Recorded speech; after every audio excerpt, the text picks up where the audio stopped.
अस्सलाम वालेकुम मोअज़्ज़िज़ वालिदैन। मूवर्स में आज हमने जिस हर्फ को पढ़ा और बच्चों को पहचान करवाई वो है क़ाफ़। क़ाफ़ से शुरू होने वाले जो नाम हैं, हम बच्चों से ये पूछ सकते हैं कि आपका नाम या आपके दोस्तों का नाम, किसी का नाम क़ाफ़ से है, जैसे कि कासिम।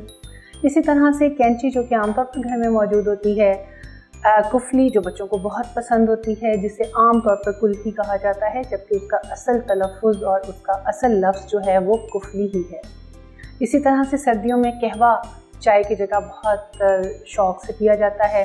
तो जब भी हम ये चीज़ें सामने लाएं, हम बच्चों को साथ ही बताएं कि ये क़ाफ़ से शुरू होने वाला ये लफ्ज़ है, या बच्चों के सामने हम रख दें, या ये भी हो सकता है कि हम बच्चों को सामने रख कर किसी भी चार्ट पर वाज़ह करके कुछ जुमले छोटे से लिखें, जैसे कासिम ने कैंची से काटा। तो बच्चों से कहें कि इसमें कौन से अल्फाज हैं जो क़ाफ़ से शुरू हुए, और बच्चे ने कुफली खाई।